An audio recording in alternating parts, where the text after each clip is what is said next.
وہاں کے سفارت خانے میں لیبر اتاشی ہوتا ہے, ملٹری اتاشی ہوتا ہے, پریس اتاشی ہوتا ہے.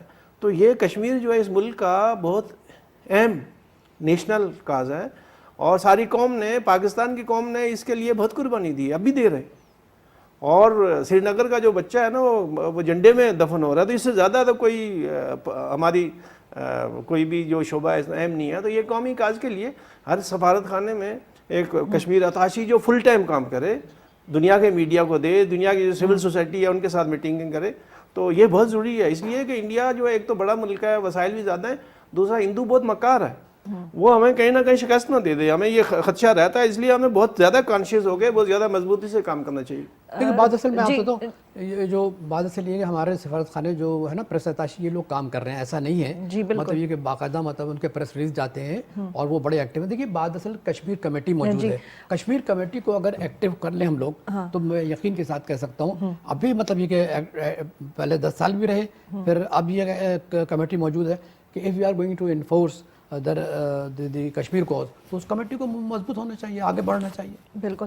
اچھا بشیر صاحب آپ نے بڑی اچھی تجویز دی, اور آغا صاحب آپ نے بہت اچھی بات کی, کیونکہ ہم بڑے پر امید ہیں کہ انشاءاللہ تعالیٰ یہ جو گفتگو نہیں رہی بلکہ یہ جو میسیج ہے یہ مزید آگے جائے گا. اور جس طرح سے بشیر صاحب نے بھی بڑی اچھی بات کی کہ ہمارے وزیر اعظم عمران خان صاحب نے تو صحیح وکیل کے طور پہ پوری دنیا کو مسئلہ کشمیر کو اجاگر بھی کیا, لیکن ہم سب نے صرف ایک دن مسئلہ کشمیر پہ بات نہیں کرنی, ہمیں روزانہ اس ایشو کو ریز کرنا ہے, اسپیشلی میڈیا کو. اور یہ تو ہم سب دیکھ رہے ہیں کہ کشمیری بہن بھائی کس طرح سے اپنا رول جو ہے وہ پلے کر رہے ہیں. اور میں جب یہ شو جب کیا, میرا دل چاہتا ہے قسم سے کہ میں وہ شو کروں جب میں کشمیر کی آزادی پہ بات کروں, کشمیری بہن بھائی ہمارے ساتھ بیٹھے ہوں اور ہم ان کی آزادی سیلیبریٹ کریں. اور یقین مانے میرا دل یہ کہتا ہے کہ یقیناً وہ دن بھی آئے گا, ضرور آئے گا, کیونکہ جس طرح سے ہمارے جرنلسٹ کام کر رہے ہیں, ہمارے جو اور پاکستانی ہیں اور جو کشمیری بہن بھائی سے بے انتہا محبت کرتے ہیں, ان کے لیے دن رات دعا کرتے ہیں. آپ یقین مانیں اللہ تعالیٰ ان کو ضرور ان کی مدد کرے گا اور کشمیری بہن بھائیوں کو آزادی ملے گی. یہ بات میں بہت دل سے کہہ رہی ہوں اور مجھے یقین بھی ہے اس بات کے ساتھ. آپ سب کا بہت شکریہ.